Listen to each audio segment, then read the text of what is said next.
Buenas tardes, vamos a empezar el webinar de Data y Analytics. Mi nombre es Héctor Padilla, soy director de la unidad de negocio de Intus dentro del grupo Scanda, que somos los que manejamos todo el tema de datos y de colaboración. El día de hoy les quiero platicar cómo podemos armar proyectos de analítica predictiva y cuáles son las mejores prácticas que existen en el mercado.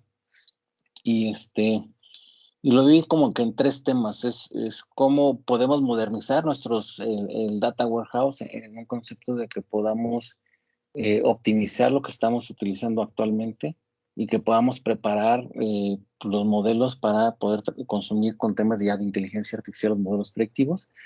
Uno de los puntos críticos, tanto para el tema de BI como el de los modelos analíticos, tiene que ver con los datos maestros. Y el tema de ya después construimos los modelos predictivos, ¿no? Entonces, partimos por el tema de qué es Data y Analytics. Es la transformación digital para que la toma de decisiones y los procesos sean más eficientes, ¿no? Entonces, aquí lo que buscamos es que las organizaciones puedan ser más eficientes y puedan mejorar su operación, su eficiencia, sus decisiones a través de modelos predictivos.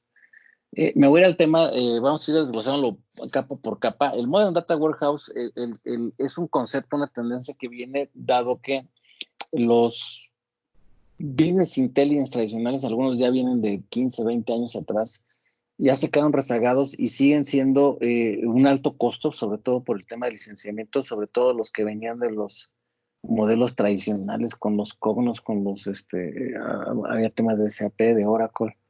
Y que ya la verdad es que hay bastantes tecnologías y bases de datos que incluso son sin costo, que me podrían ayudar a ser más eficientes los procesamientos.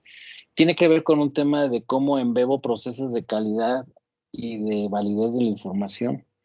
Tiene que ver cómo hoy en día, cuando están incursionando en temas de modelos predictivos, en vez de optimizarlo todo dentro de un mismo proceso o procesos similares, las tendencias de las áreas de TI es volver a hacer otros ciclos de información de manera independiente y que paulatinamente la infraestructura y las arquitecturas que tenemos pues no están diseñadas para soportar grandes volúmenes de datos o los datos no estructurados.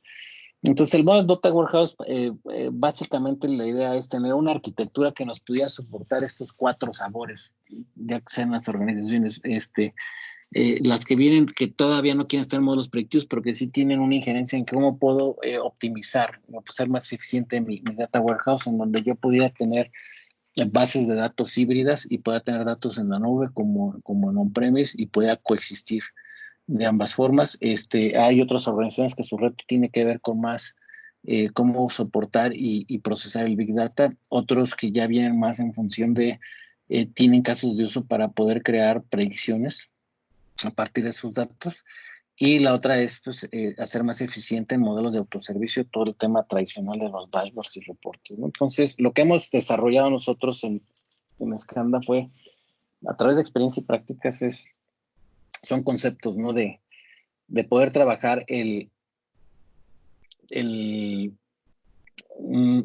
llamamos optimización del data warehouse, pero simplemente es poder tener en una misma arquitectura de datos tanto los procesos comunes que me pueden ayudar a armonizar los datos y que me pudieran ayudar a mejorar mi información en los sistemas transaccionales, que me pudieran ayudar a mejorar la calidad y validez en mis BI y que paulatinamente me sirvan para modelos de inteligencia artificial. Entonces, lo que creamos fue un Data Hub, que el Data Hub es un lugar donde todos los datos de todas las fuentes, ¿no? Sin importar si es estructurada, semiestructurada como redes sociales, huellas, vectores, o no estructuradas como podrían ser PDFs, imágenes, videos, lo pudiéramos bajar a un lago de datos, así se conoce, un data lake, y de ahí poder procesar temas de calidad, de enriquecimiento y transformación. Ahorita vamos a ver un par de ejemplos. Y en ese hub de datos vamos a gestionar desde la trazabilidad del dato, de dónde vino, de qué fuente, de qué fecha, seguridad de los datos y hasta la remediación. Cuando vemos que hay datos que están erróneos, pues los podemos remediar ahí y tomar las políticas de que se vayan y así se alimenten al business intelligence o se vayan a los modelos predictivos o regresen a los transaccionales. Y la salida de estos son datos, le damos datos armonizados, que pueden ser de tres sabores, ¿no? Una fuente autoritativa es un dato que, aparte de que es un dato que ya se procesó, ya la organización tuvo un proceso para garantizar de que ese dato es el bueno, ¿no? Que se va a tomar. Pueden ser cosas muy sencillas desde tipos de cambio, ventas, facturación, clientes, etcétera. Los datos maestros son datos que por lo general ya pasaron por un proceso de armonización y de desduplicación y son datos que típicamente no cambian con respecto al tiempo. Por ejemplo, el cliente no cambia el nombre, no cambia su estatus de a lo mejor de ser cliente activo o inactivo, de candidato a renovación renovado, de tener una dirección, tiene dos direcciones, etcétera, ¿no? Y los transaccionales pues, son las transacciones con respecto al tiempo. De aquí pues, alimentan los sistemas de business intelligence tradicional o los modelos de analítica predictiva que ahorita vamos a explicar. Otra característica que tienen estos es que están basados en base de datos non SQL, que tienen dos o tres ventajas, ¿no? Puede procesar datos no estructurados mucho más eficiente que los datos tradicionales y muchas de estas bases de datos o no tienen costos, son un costo mucho más bajo que las tradicionales que podría ser un SQL Server o un Oracle. Entonces ahí bajamos mucho, aumentamos la eficiencia y bajamos mucho el costo del licenciamiento, ¿no? Otro tema que aquí tuviera esto, lo que hicimos fue armar son tres capas, una, dos, tres capas, ¿no? Estas tres capas lo que haría es que si, por ejemplo, yo soy un cliente que tiene Tableau y Power BI y por ahí Lumina de SAP, paulatinamente se vayan alimentando estos sistemas, entonces puedo coexistir entre los licenciamientos sin tener que tener modelos propietarios. ¿Por qué? Porque todo el procesamiento de información de cruces lo hice en un ambiente, dijéramos, no propietario, que en cualquier caso lo pueden estar explotando. Este mismo ambiente lo puedo mandar a sistemas de inteligencia o sistemas de inteligencia artificial o que se usan para los modelos predictivos. La parte que está en verde son los temas que vienen ya en tendencia de por ejemplo, todo lo que se trata de algoritmos de inteligencia artificial.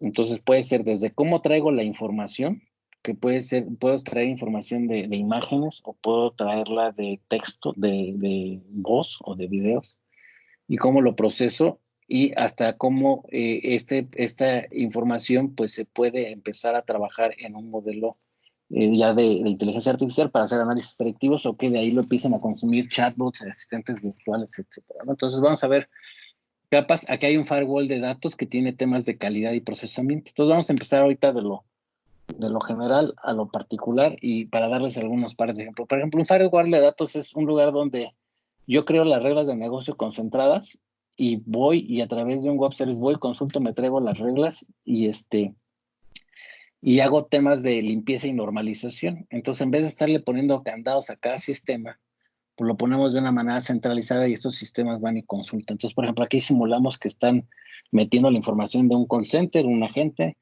por llamada telefónica, entonces lo que se va a valida, entonces van a este centro de reglas de calidad y ya me trae la información normalizada, abreviada, me quita las abreviaciones, me acomoda los nombres donde van, los apellidos donde van, me corrige direcciones, etcétera.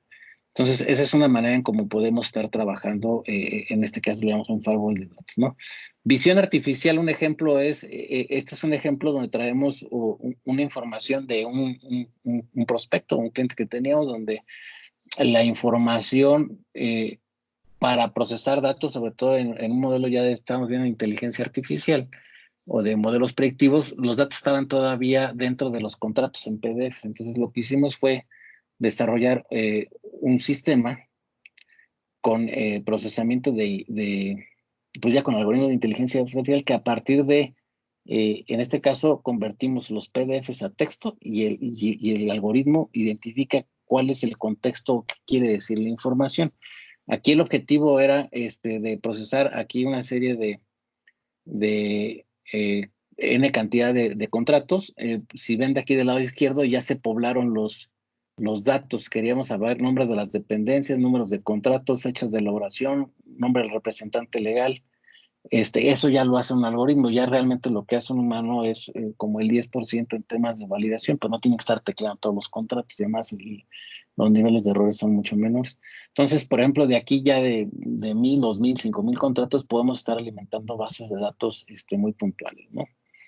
Ya que alimentamos todos estos datos y los metemos en este Data Hub, lo primero que tenemos que encontrar son ciertos procesamientos que le llamamos armonización de datos. Ahorita vamos a ver cómo hacemos este proceso de armonización de datos para después alimentar los modelos, ya sea de inteligencia o predictivos.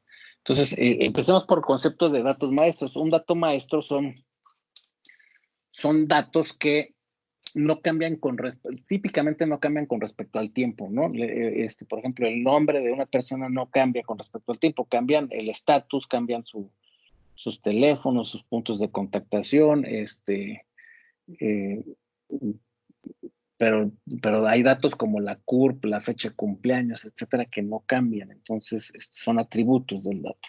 Sobre todo cuando estamos trabajando en proyectos donde el enfoque está hacia el cliente o el enfoque está hacia el producto, ahí hay temas muy puntuales donde pues son críticos, que tener la información correcta de los clientes. Entonces, por ejemplo, en este caso, vamos a hablar de un dominio, le llamamos dominio, un tipo de datos maestro, dominio de clientes, y entonces donde buscamos que en el tema de la omnicanalidad, pues el cliente tenga información consistente independientemente del canal con el que trata una organización. Entonces, si yo entro por la página web, yo quiero que me reconozca, que sepan mis pedidos, tanto los que hice en tienda física como en tienda en línea,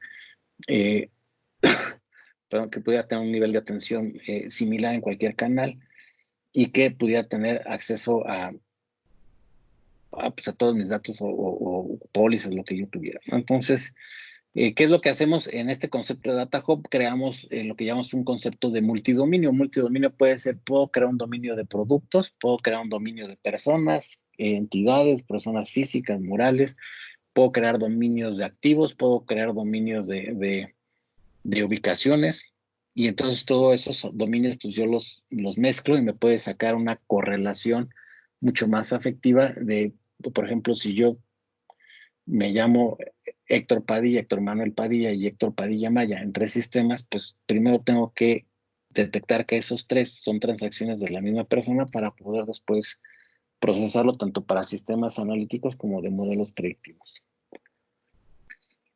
Casos de uso, me voy a meter nada más a un par de ellos, pero por ejemplo en la industria automotriz, un problema es el de las refacciones o cualquier empresa de manufactura. Uno de los temas es los inventarios, ¿no? Entonces, luego tenemos que hay lugares donde dicen físicamente no hay inventarios y que resulta que en este caso había refacciones que le cabían a modelos diferentes vehículos, pero como estaban catalogados o clasificados para cierto modelo, pues no los podían ofrecer ni promocionar para otros modelos, ¿no? Entonces, lo que se necesita es tener, reducir el menor número de devoluciones porque las piezas no llegaron correctamente y poder ofrecer partes,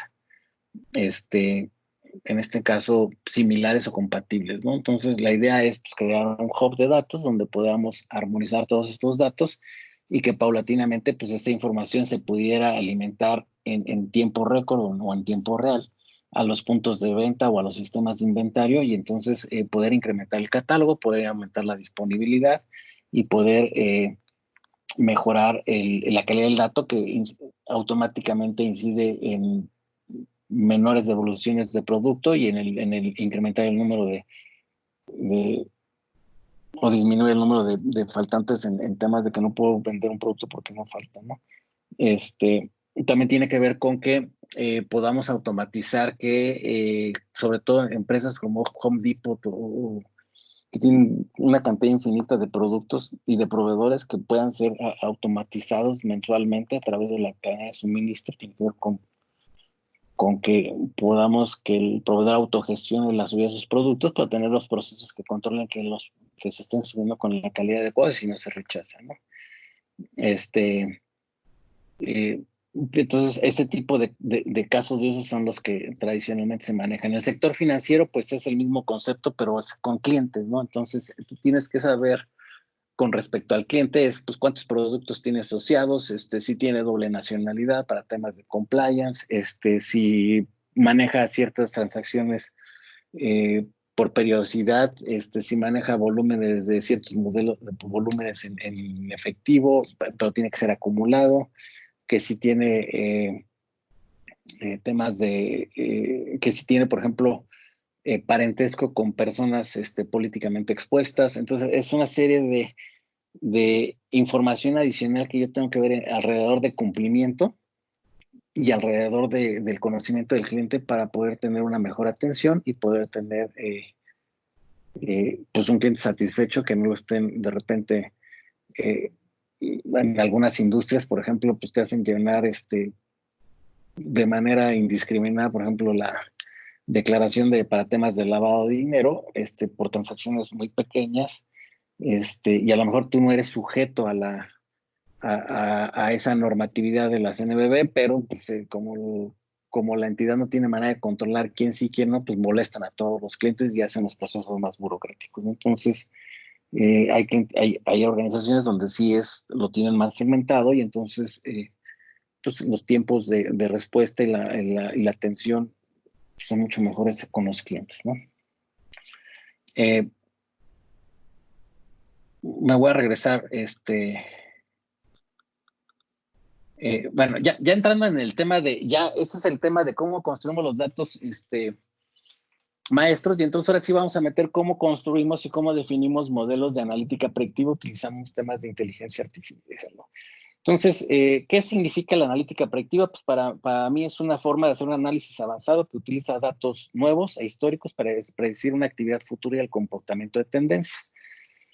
Aquí algo muy importante es poder como que diferir o poder diferenciar lo que es un pronóstico contra una predicción. Un pronóstico es algo que típicamente yo hago y aplico una estadística, está basado en estadísticas y en tendencias. Entonces, por ejemplo, si yo vendí 300 litros de helado en septiembre, pues yo puedo predecir que el próximo año, bajo un supuesto de que aumentaron mis puntos de venta, etcétera, puedo vender pues, 330 litros porque ya aumenté 2 sucursales o porque aumenté tantos puntos de venta.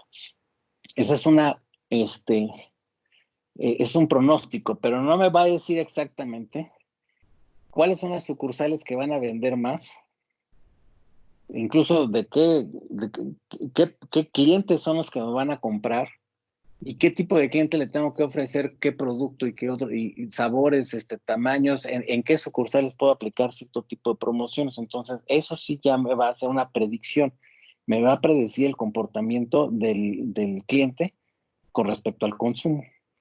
Entonces, eso es como un nivel de madurez. Lo que estamos haciendo es, tratamos de una manera muy simple, tratar de generar como un modelo de evolución o de madurez de cómo uno hace análisis con los datos. Los primeros 2 niveles, que uno realmente se contesta 2 preguntas: ¿qué ocurrió y por qué ocurrió? Son los temas que nos contestan nuestros BI tradicionales, ¿no? Yo tengo los reportes donde puedo saber qué pasó en el pasado y puedo hacer drill downs y tomar decisiones con respecto a lo que pasó hacia el pasado, como para poder entender comportamientos.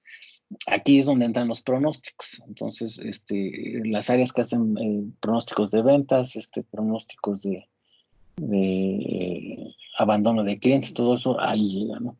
El siguiente paso ya es meter ya a través del análisis de datos y ciertos algoritmos basados en machine learning e inteligencia artificial, en poder predecir qué podría ocurrir con respecto a una transacción futura o ciertos datos futuros. Y ya eso se llama predictivo. Y la prescriptiva es, pues ya sé que este cliente se va a comportar de esta forma, ¿qué es lo que le puedo, qué es lo que le puedo ofrecer para dar mejores resultados con respecto a mi objetivo de negocio? Entonces, ahorita nos vamos a meter como tradicionalmente suponemos que que la mayoría de las empresas medianas, grandes, ya tienen esto dominado y entonces ahorita su interés es moverse a la parte predictiva. Entonces vamos a explicar cómo lo hacemos. Tenemos ahí una práctica, yo creo que muy sencilla, de cómo podemos hacer como el ABC para entrar a este tipo de proyectos. Lo primero que nos pasa es que organizaciones nos piden, porque se puso de moda la predicción, porque se puso de moda la inteligencia artificial o porque alguien vio un video, dicen, yo quiero hacer eso. Y entonces, hoy en día, los recursos más escasos en este tipo de proyectos pues, son los famosos científicos de datos. En Estados Unidos, si alguien quiere, usted viendo con su hijo qué carrera estudiar, pues que se mete de data scientist porque están muy demandados y están muy bien pagadas esas carreras, ¿no? Pero, y un data scientist pues, típicamente son actuarios y son matemáticos, los que tienen ese perfil, no es gente de desarrollo. Pero bueno, me entiendo, lo primero que me dicen es, oye, Villán, como Montessori, dice, oye, pues quiero hacer inteligencia artificial y qué puedes hacer con mis datos. Que es un poquito como si quisieran que tuviéramos una bola de cristal y adivináramos el futuro si sus datos van a tener algún uso correcto, ¿no? Y también tiene que ver con mucho tiempo, sobre todo las organizaciones que están que proveen infraestructura en la nube o temas de procesamiento, decían, pues ya bajó tanto el tema de almacenamiento que guarda todos tus datos y algún día te van a servir. Entonces, pues sí existe una cultura de guardar la información, aunque no sabemos para qué, y entonces ahorita dicen, pues tengo ahí un acervo de datos impresionante y quiero ver cómo lo podemos aprovechar. Pero bueno, lo que les decía es, en esta primera fase, lo primero que tenemos que hacer es un entendimiento del negocio, un entendimiento de a dónde quieren llegar, un entendimiento de los datos, prepararlos, porque muchas veces los datos ahí están, pero no necesariamente tienen los formatos ni están ligados de forma correcta para poder hacer los análisis. Y luego ya ahí definimos cuáles son las variables, o sea, puede tener una base de datos de 1 millón de registros con 50 campos, pero a lo mejor 10 variables son las que sí inciden en el comportamiento de una transacción. Y entonces eso se genera una hipótesis, y esa hipótesis me genera un modelo matemático o un algoritmo. Eso típicamente lo podemos construir entre 1 y 3 meses, dependiendo de la complejidad de la organización y del caso de uso. Pero aquí lo interesante es que con en un escenario de este nivel, pues en 3 meses tú realmente sabes, sin hacer una super inversión, si realmente tienes tus datos, si los datos sirven y cuál sería el caso de uso, el caso de negocio más bien, y la probabilidad o la efectividad con la que va a predecir el modelo.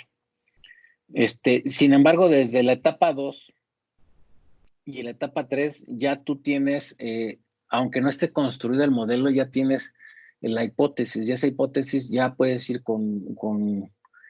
al negocio con evidencia de que hay ciertas cosas que se están comportando para detectar un fraude, para predecir una mejor mezcla de ventas, para poder influenciar en cierto comportamiento de las organizaciones, y ahí ya pueden tomar decisiones del negocio. Entonces prácticamente desde el mes 2 o 3 ya puedes tener tus quick wins al negocio. Y ya después del mes 3 en adelante, dependiendo de la complejidad, pues es la construcción. En algunos casos se queda a nivel de hipótesis porque el resultado que se da pudiera ser que es un proyecto tipo one shot o no, o se puede repetir manual a lo mejor por trimestre o por semestre, y entonces no amerita la construcción pues sí, básicamente la construcción de un modelo y la automatización del proceso. Entonces, dicho y esto, lo que vamos a hacer es presentarles un par de ejemplos de cómo se ve, cómo se hacen estos casos de uso. Por ejemplo, este es uno de mantenimiento de equipo, ¿no? Donde los equipos tienen sensores, me van generando variables. Esas variables hoy en día, por ejemplo, esta es una máquina donde incide la vibración, el nivel del aceite, la temperatura, la potencia activa, la reactiva, la velocidad del motor, el tiempo que lleva funcionando, básicamente, ¿no? Podrían ser ahí 10, 15 variables. Y lo que hace es que este mapa que ven aquí va generando como, le llamamos un modelo de clasificación. Los datos se van agrupando de cierta forma que tienen comportamientos similares. Entonces, por ejemplo, el comportamiento similar, pues van haciendo agrupaciones y ese comportamiento similar me va tipificando fallas. En este caso se hizo un modelo de comportamiento sobre todas las fallas posibles. Y entonces se clasificaron 6 categorías de tipos de falla. Y entonces aquí me dieron una serie de variables que me dicen, pues todas estas fallas que tuvieron con respecto, en este caso es un azul, con respecto a una operación normal, pues tuvieron estas características en función de esas variables, pero por ejemplo la verde, que es un número 2, exceso de velocidad del motor, pues me generaron todo este tipo de fallas, etcétera, ¿no? Entonces, al final, lo que hacemos es mapear los comportamientos anómalos con los correctos y poder predecir comportamientos matemáticos en un modelo de comportamiento, y entonces sale algo así más o menos, ¿no? Dices, mira, si tú tienes esta transacción con estas características de vibración, niveles de aceite, por ejemplo, tú tienes el 85% que te falle por cortocircuito, pero también tienes 5% de probabilidad que te falle por un sistema de control y tienes un casi 10% que te falle por otras fallas. Entonces, cuando llega una transacción nueva, te puede empezar a predecir cómo se va a comportar la variable. Por eso les decía que aquí, ya desde que tenemos la hipótesis, tú podrías traer datos de tus máquinas y meterlos manualmente. Ya puedes empezar a tener decisiones correctivas, ¿no? Lo que no vas a tener es que en tiempo real, pues te esté mandando segundo a segundo todas las máquinas, la información de los sensores, y que probablemente una vez que tú detectes que hay un 85% de probabilidades de fallas, pues a lo mejor le mande una señal para que apague el motor, ¿no? O que mande un mensaje, etcétera. Entonces, ese proceso de automatización podría ser algo tan sencillo como mándalo un reporte y se ejecuta muy inmediato, como quisieras tener sensores, que los sensores estuvieran conectados a la nube, que se estuvieran consolidando la información, que hiciera correlación en tiempo real y que quisieras una acción inmediata. Eso es lo que hace complicado la construcción, dependiendo del caso de uso y del alcance que quisieras, pero desde los primeros meses ya sabemos qué tipo de datos inciden, qué variables, y podemos construir un modelo matemático y podemos definir una prueba. Se me olvidó comentarles, cuando yo aquí hago este modelo, aquí hay una cosa que le pusimos validación del resultado. ¿Cómo se hace esta validación? Si yo tengo, por ejemplo, 1 millón de registros bueno, no, a lo mejor 1 millón es mucho, pero imagínense un comportamiento de renovaciones de póliza y yo tengo 100,000 pólizas al año. Entonces, yo podría tomar de esas 100,000 pólizas, 70,000 pólizas para crear el modelo, y esas 30,000 pólizas que no generé, yo las meto al modelo y debería de predecir el comportamiento, si se renovaron o no renovaron, si el algoritmo está bien, y eso es lo que me comprueba la probabilidad. Entonces, una vez que ya hicimos ese proceso de validación con datos que no había tomado el modelo, pues podemos llegar con cierto nivel de certeza de que el modelo va a funcionar. Otro tema podría ser el de abandono de clientes. Este es un caso donde, digo, está muy simplificado, pero típicamente los modelos toman muchas variables. A lo mejor les decía que en tema de abandono de clientes, por ejemplo, es un call center, ¿no? Pues típicamente tienes pues el teléfono, cuánto tiempo tuvo la duración, a qué área llamó, y ya, pero no tomas en cuenta el día, si ya había hablado otra vez, el perfil del cliente, si es que lo pudiste identificar, una serie de cosas adicionales. Entonces, aquí lo que va generando son los segmentos o los comportamientos, y me va diciendo, mira, si este cliente se comporta en este rango de este perfil, tiene este nivel sociodemográfico, tiene este grado de consumo, tiene esta frecuencia de visitas, tiene esta encuesta de satisfacción, pues tienes un 80% de probabilidades de que abandone. Pero si tienes este cliente que tiene este otro comportamiento, tienes un 30% acabados. Entonces, esto se llama clústeres, pero son como clasificaciones o grupos que vamos construyendo para que nos vaya diciendo cómo se va a comportar. Este es otro que, por ejemplo, para fraudes, ¿no? Aquí estamos identificando, este es un proyecto que hicimos para detectar fraudes pues en compras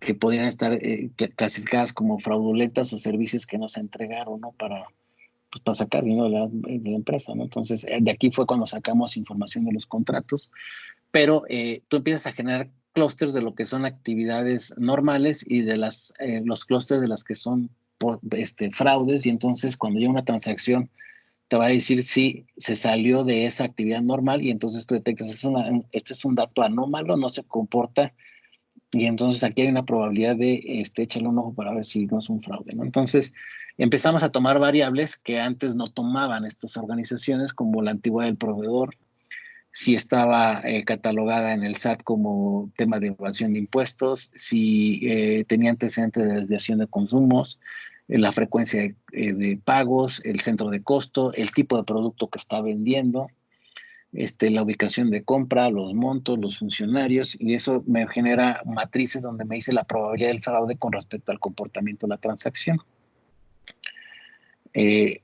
Había un caso que se detectó, por ejemplo, en una organización, de repente una sucursal empezó a pedir más agua embotellada que se salió del rango, ¿no? Entonces, una vez que identifican qué fue lo que pasó, resultó que hubo un problema ahí de un error de dedo, entonces llegaron garrafones de más. Y nadie se dio cuenta. El problema es que en la sucursal, cuando les llegan garrafones de más, pues nunca levantaron la mano, y pues los envases o toda la parte, pues las distribuían ellos por otro lado, ¿no? Entonces, aunque no era no fue un fraude, sí fue un comportamiento anómalo que se detectó en un proceso de auditoría. Este es uno muy interesante, por ejemplo, en renovaciones de una empresa de seguros, ¿no? Entonces, aquí llegamos a contestar 3 preguntas. ¿Cuáles son los clientes más propensos a renovar si les llamo? ¿Cuáles son los clientes que si les llamo me van a cancelar?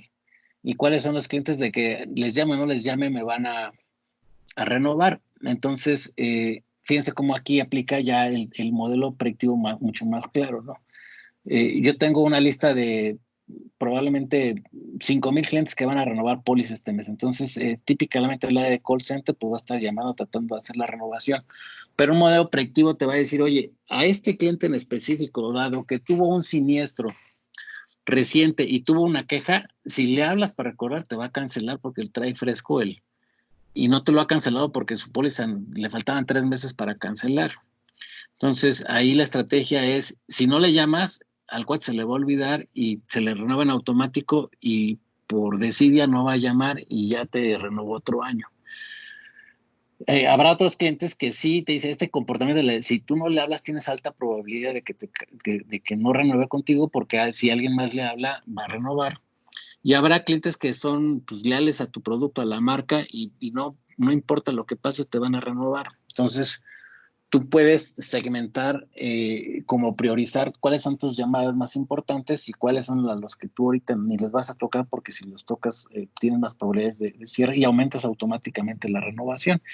Las variables que normalmente no tienen estas empresas, las tienen, pero no los usan, pues es la antigüedad del cliente, los números de siniestros reportados, la fecha del siniestro, el número de llamada, cuándo fue la última llamada que hicieron, número de pólizas contratadas, los bienes asegurados, la edad de pendientes, la forma en que pagó.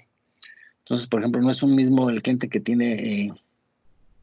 pagó en los días de quincena que el que lo hace de manera recurrente. Hay muchos temas de comportamiento que pueden influir en el tipo de compra y puedes influir incluso hasta el nivel socioeconómico.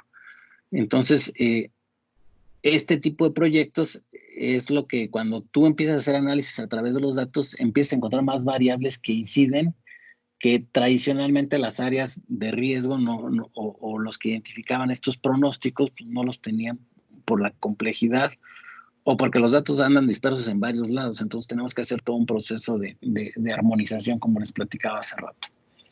Entonces, básicamente eso es cómo se construyen los modelos de analítica predictiva.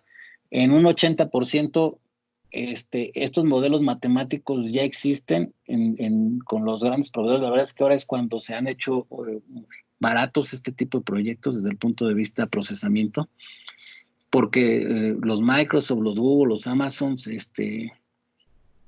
y algunas empresas de SAP, etcétera, ya meten ese tipo de procesamientos dentro de su información y entonces pues realmente te cobran por el consumo que hacen, ¿no? Tú no tienes que hacer grandes inversiones.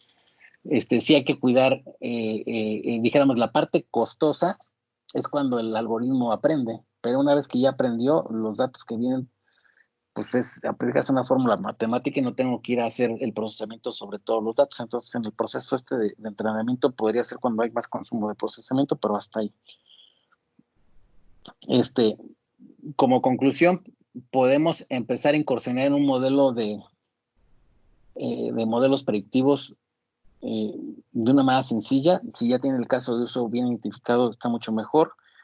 Y el paso a seguir es saber qué datos existen alrededor de ese caso de uso y poder construir esa hipótesis. Entonces, esa hipótesis, dijéramos, esa sería la inversión que tendrían que hacer ustedes en bajo riesgo. Una vez que tengan la hipótesis, ya van a tener un caso de uso mucho más fuerte para poder decidir a nivel de la organización si vale la pena hacer una inversión en la construcción de un modelo y meter ingenieros de científicos de datos, etcétera. Y pues esto es como yo los quiero invitar que trabajen en un proyecto de analítica predictiva. Busquen no tratar de hacer silos de información separados, sino paulatinamente que converjan sus modelos de BI tradicionales con los de modelos predictivos. Y bueno, sí es importante que para que yo pueda predecir, pues mis datos tienen que tener cierto armonización, que significa que tengan calidad y que estén estandarizados y en temas de duplicidad, etcétera. Entonces hay prácticas de datos maestros, prácticas de data quality también se requieren en este tipo de proyectos. Bueno, pues para cualquier cosa, dejo mis datos de contactación. Mi nombre es Héctor Padilla. Mi correo es hpadilla@escanda.com.mx. Gracias.